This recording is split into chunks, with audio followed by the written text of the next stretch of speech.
Hello, I'm Melissa Twigg.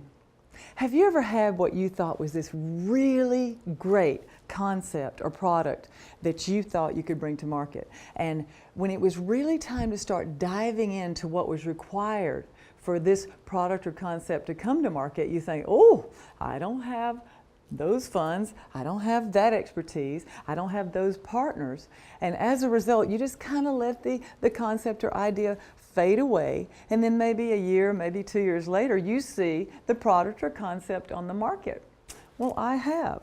But right now in my life, it has become blazingly apparent that I am either to start a foundation for children or be a very large part of a foundation that changes the lives, but especially the thought patterns of children. And we need to get to them earlier than we've ever gotten to them in the past. So tonight, I thought it would be a great opportunity to share with you my mission and the bold and creative steps that I've taken to draw the partners into my path. And as a result, when you're thinking about your possible life mission, then you can take some of the steps that I've taken and perhaps bring your life mission to fruition as well. So last year I'm working in my yard and it's time for me to get to those bushes. You know, the ones that I was supposed to get to the year before and didn't. So I naively walk out there with just the hedge clippers. No, I went out there with the regular clippers. Forget about it. I had to go all the way to Lowe's, get a girly green chainsaw that I was just sure I could handle. Well, I couldn't. Have to go get a neighbor, burn a day away.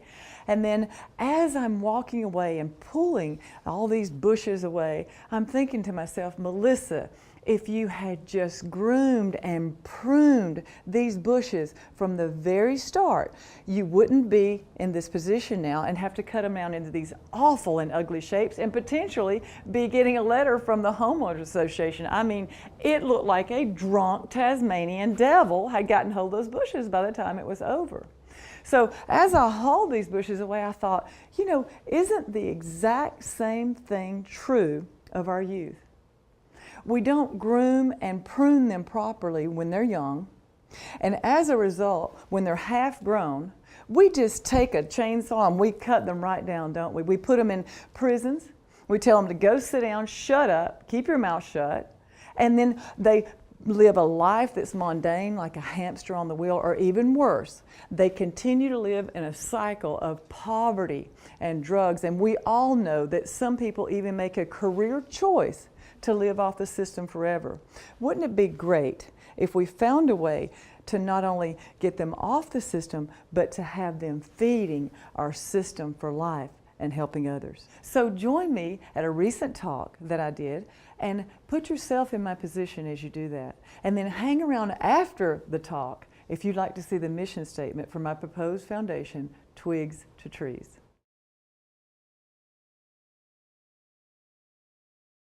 And these are some steps I want you to think about when you have an idea or concept you want to bring forward. The first thing that I think is important is to get the ideas out of your head and get them into the universe. Write them down, spit them out, zip them down. Sometimes the notes in my phone, when I go back to read them the next day or the day or two later, they are hard to read because so many things were coming so profusely that I didn't even get them all out. But it's important that you get it out of your head and written down. And I like to put them in my marinating tank, and my marinating tank is my notes on my phone, but this is our symbolic marinating tank today. So when you do have an idea, it's important that you take a lot of concepts from that. You talk to people who have a like mind. Stay away from people who have small minds or say you can never do that. Talk to people who have big minds. And then take it out. Something else will come to you. A book will come to you. A person will come literally into your path. And when they do, you take it back out of your marinating tank, and then you stir it around and put it back. And if it is meant to grow, it will grow. I can hold the title of a talk or a poem or a book or some concept for a month and sometimes 5 years. And I go back into my phone and I even realize that some of the things that I'd already brought out have actually already come to pass. And it's because the universe does start moving for you. Next thing, you keep yourself in a really high positive state of gratitude. And what do I mean by that? The law of attraction is a very brief explanation. Whatever you think about, you bring about. If you are down here with gossip, if you're down here with problems, if you are down here and stuck in a situation, that's exactly what you'll continue to draw to you. But if you're up here, if you continually educate yourself, you're in a room with people who are smarter than you, if you continue to watch motivational talks, whatever you have to do, meditate, whatever you have to do to stay high and get high and avoid negativity at all costs. I can't begin to tell you how important that is. Somebody says, Melissa, everything always works out for you. You just always have so much fun and look at everything that you get to do and blah, blah, blah. And I'm like, yes, that's because I intended that. And then you got the person over here that says, nothing ever works out for me. I am always sick. And I try to do this, but invariably something goes wrong. Inevitably something goes wrong. Well, of course it does. You intended that. So you're going to be thinking anyway, get over here on the bus that's going somewhere. And what will happen is you'll attract the partners that you need. You'll attract the fans that you need. You'll attract everything you need if you're here. And if you're here, the law of attraction says we don't care what you're thinking about. If you're thinking about this, we'll be happy to bring you more. And that's exactly what happens. So get yourself in a huge and positive state. Visualize, imagine your concept or mission coming to life. And my favorite, take bold steps that'll move you forward towards the goal and attracting potential partners. Bold and creative steps to move forward. The next thing you want to do is you want to watch for your ideas to gel. You not only anticipate people coming in your path, you're not even surprised when they come. You will see that things that you used to think were coincidences, they're not coincidences. And as soon as you get used to and you anticipate someone coming right in your path, right in your very own orbit, regardless of how small your world is, it is nothing short of amazing. But you anticipate it and you know that it's going to happen. And the last thing is, realize that you do not have to know all the details. The details of how something will work out is absolutely none of your business. If you get bogged down in details, what happens is that's a form of control. And you might be on this path to do something, and then there's something that's better over here. Or there's something that's a different venue over here that's even better, even bigger. And when you try to start controlling all those details that come with it, you get bogged down in it. And you're like, I can't do this. Or now what am I going to do? So stay out of the details and just see it and feel it done already. Biggest sentence I want you to know about tonight. If you want anything, you have to see and feel it done already. All right, so we go back to the manifesting tank. I said to myself, what is really missing with these youth? And I think what's happening is not only our educational system needs some revamping, but I think we're not getting to the kids early enough. So I put that in my marinating tank. And then I think to myself, what are the things in common that kids have, and how can we get to them earlier? There's only two places that the kids will end up together, nearly every child in the world. The first place is a hospital where they're born, and the second place is when they start school. So I have to put that in the marinating tank, and I have to think about how am I going to do that? And then I think to myself one day, imagine this. Imagine my son's teacher walks into the classroom where she not only wants to, but she has to click onto a website. That website has a huge library that is grade appropriate. She goes to her grade and she chooses a video that's very brief, 3.5-minute video, that she plucks from days 1 through 180 of the school year. She lets the kids listen to that, and that is a video that is done by any number of speakers. It can be a world leader, it can be a mom, it can be another student, it can be any person on earth that has a powerful, empowering positive message about careers or anything that has to do with the younger kids are going to be down here learning about etiquette, maybe grammar. Then you're going to be learning about bullying when you get up to the mid-grades, and then you're going to be learning about budgeting and different careers as you get to the upper grades. 3.5 minute start to your day every single day starts with something that positive. And then I start thinking about the concepts for the videos. What about a chef? A chef comes in and he teaches you how to read labels, teaches you about carbohydrates, sugars, proteins, and then he teaches you how to cook more healthily or cook simple things more healthily. And then while he's doing that, he tells you about what happens in his day and what education is required for him to become a chef in the first place. Who teaches kids how to find a mentor and how important it is to find a mentor? And then think about this. If they know from the time they're 4 years old that they will be a mentor one day, that it's expected of them and they will have somebody underneath them always, you know, it's hard to act out a lot of times when you know that you've got a younger person watching you. And also, I've always said that the teacher learns as much as the student does. So what if we train kids how to find mentors? What about the kid who was bullied to the point where he actually wanted to commit suicide or maybe even attempted suicide? He comes back and he actually starts a support group. And then he rises above that, and then he's a guest on one of the videos. What about meditation? What about if we teach children how to meditate to control their anger? And then what about if we teach children how to meditate to become more positive or more creative? And think about budgeting. Who's teaching children about budgeting? Parents are doing an awful job of this, and we certainly don't learn anything about it in schools, and that's another thing that I want to change. Imagine this, a series that goes on from the 7th to the 12th grade. And in that budgeting series, the financial advisor tells us how to save, how to spend, how to invest. They tell what it takes for them to become an advisor in the first place. They tell what happens in their day. The possibilities and the speakers are absolutely limitless. Anyone who has an empowering message to share can qualify to have a video. And then comes the icing.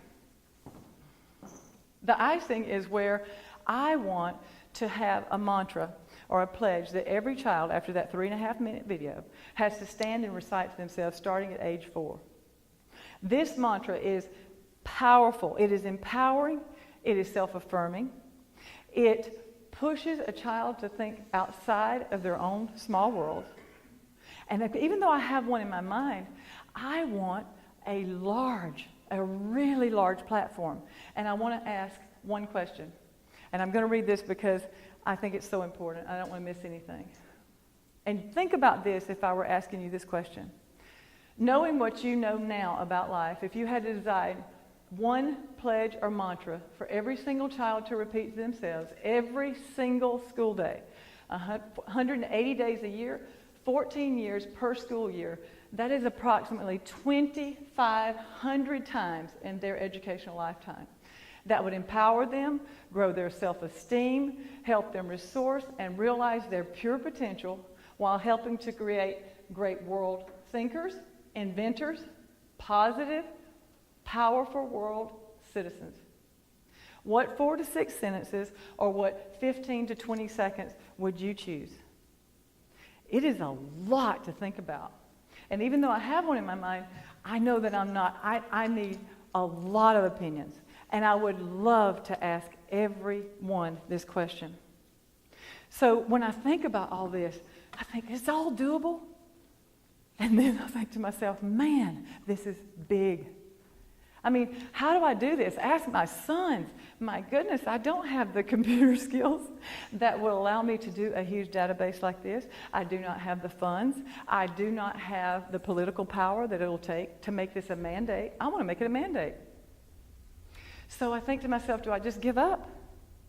No, I don't give up, even though I'm just me. I don't give up. What I have to do is I have to go back to my steps, and I have to start attracting people into my life. I have to attract everybody I need. So here's what I know for sure. When people reach a certain point of success in their life, And I'm talking about big people, people that have sold multi-millions in books and created airlines and all this. They have a huge ego, number one. Number two, they really want to share how they did this. They use the power of attraction every day. They manifest. It becomes so easy for them. And once it starts rolling, once that ball starts rolling, once they understand that, they can't wait to share it. So I think to myself, I've got to get to those people. So I go back and think about what's happened since I came up with the idea for the foundation. And a few things, and these are the signs that I was telling you about the orbit. A few things happened that impressed me, and it kept getting bigger and bigger.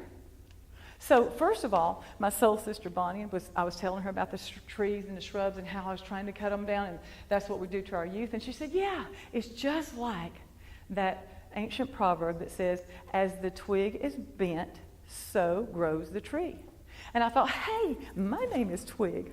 And I thought that was really cool, Twig out of G. And I said, you know what? When they're in the hospital, they can be little sprouts. And then when they're in school, they can be twiglets and then twigs. And then finally, they can be a member of the Twig tribe.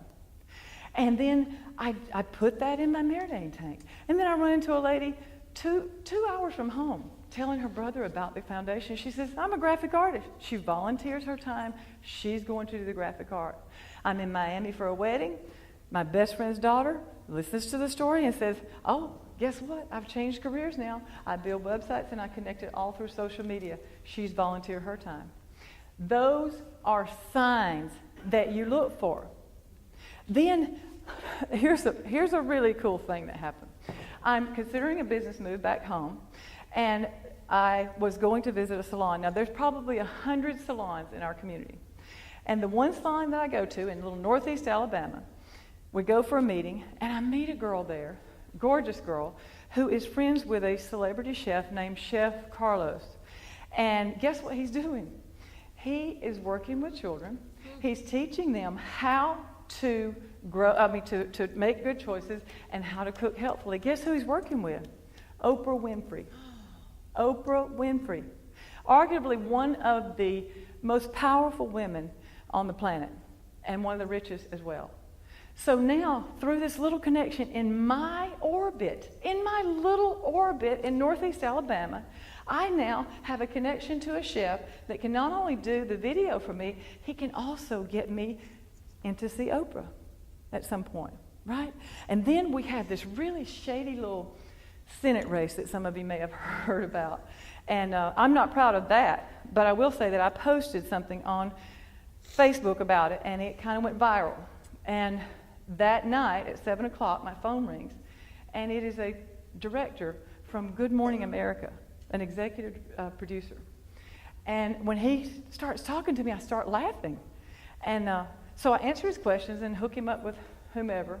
And I said, before I hang up the phone with you, it's important that you understand, you think you called me about the Senate race, but you didn't. I'm going to be back in touch with you. My name is Melissa Twigg, Twigg with a G, 2 G's. And I said, I'm going to be in your inbox. And I want you to expect this. Please remember my name. I've got his name, I've got his email address, and I've got his phone number. And then I started thinking to myself, what if that's the platform that I need to go to? Maybe a contest for a mantra that will get the publicity out there, and then I'll have a pledge, and then the foundation will keep rolling like that. What if? And then I get led to the most awesome books all the time. And this one is called Infinite Possibilities, and it is huge to me. Huge to me. This man, Mike Dooley, was one of the authors of The Secret. And if you have not listened to or watched The Secret, I promise you it is well worth your time. Please get to that. But this author, Mike Dooley, is responsible for one of my very favorite phrases. And that phrase is, thoughts become things. And they do. Like an airplane did not appear in a field. Somebody had to think, I want a flying machine. That was the thought. And it became a thing, an airplane. This foundation is a thought, but it will become a thing. And so Mike Dooley impressed me so much with his book that I hopped on a plane and went to Florida to a conference to be near him, and about 250 people who have a like mind. And that's important as well, being around people who have like minds. The vibrations were awesome. Everything was beautiful. It was a great weekend. And while I was there, I signed up for something. It's called Notes from the Universe. And this is just a really cool little thing that comes to my inbox. I filled out an application, and I get this personalized note from the universe in my mailbox Monday, Wednesday, and Friday. Comes in about 4:30 a.m. Here's an example of one that I got recently. So it's just pleasant. It's kind of like opening a gift every day. And I think to myself, he's got some really, really clever ones too. And he's got about 1 million people on there right now. And I think to myself, self, imagine if we taught these little 4-year-old children to fill out, they already got a computer in their hands, teach them to fill it out, make a personalized message. And what if they get a message that's called Student Notes from the Universe? And they get it once a year, once a month. They can get it on their birthdays, whatever. But think about that, starting that early. We're inputting all these positive messages into their brains. And guess what? He's already got the system set up. He's got 1 million people on there now. What's another 1 million or 2 people on there? Or 6 million? Or 1 billion? And guess what else? Mike Dooley has a 3.5-year-old daughter. You think he's not invested? You think he doesn't want to make a mark on the world? He does. And guess what? He's my brother now. That's him and that's us at a conference. Isn't that cool? So anyway, I thought, this is really moving along, right? Then I'm led to this book. This is the best book I've ever read, and it came just in the nick of time. And again, here's what I want to get across to you. When these things come in your path, when